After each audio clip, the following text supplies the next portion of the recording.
다음 소식입니다. 고위공직자 범죄수사처가 윤석열 대통령에 대한 체포영장을 재발부받으면서 집행 시점을 다시 고심하고 있습니다. 2차 집행이 마지막이라는 각오로 임하겠다고 밝혔는데 언제쯤 윤 대통령에 대한 체포 시도에 나설지 시기에도 관심입니다.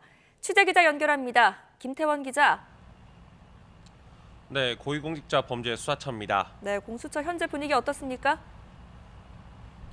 네, 아직 이른 아침인데 이곳 공수처에선 이렇다 할 움직임이 포착되고 있지는 않습니다. 앞서 지난 3일 대통령 경호처 저지에 가로막혀 한 차례 실패를 겪었던 만큼 최적의 집행 시기를 고심하고 있는 것으로 보입니다.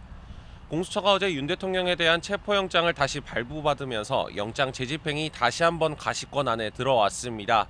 이번에 구체적인 유효기간을 공개하지는 않았는데 이재승 공수처 차장은 일주일 내지는 그 이상의 기간으로 청구할 방침을 내비치기도 했습니다.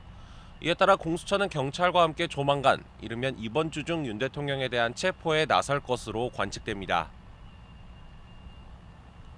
네, 오동훈 공수처장은 이번엔 다를 거라며 강경 대응을 예고했다고요.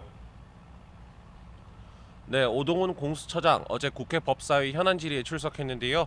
지난 3일 1차 집행 과정에서 예측하지 못한 부분이 많이 발생해 결과적으로 실패했다면서 책임을 통감하고 국민에게 진심으로 사과드린다고 말했습니다. 그러면서 이번이 마지막이라는 비상한 각오로 철두철미하게 영장 집행을 준비하겠다고 강조했습니다. 들어보시겠습니다. 2차 영장 집행이 마지막 영장 집행이라는 그 비장한 각오로 철두철미하게 준비해서 2차 집행에 대해서는 목적을 달성할 수 있도록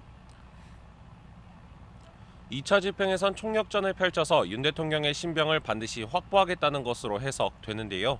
공수처와 경찰 등이 함께하는 공조수사본부는 영장 집행을 막아서는 경호처 직원 등에 대해서는 현행범으로 체포하는 등 강경하게 조치하는 방안을 검토하고 있는 것으로 알려졌습니다.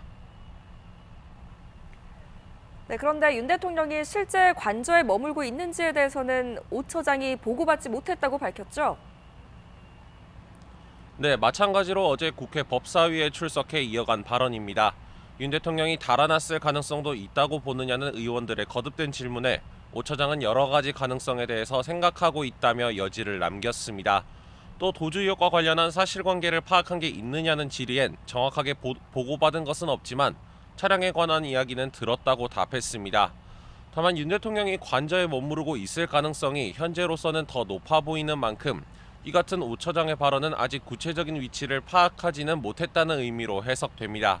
지금까지 공수처에서 YTN 김태원입니다.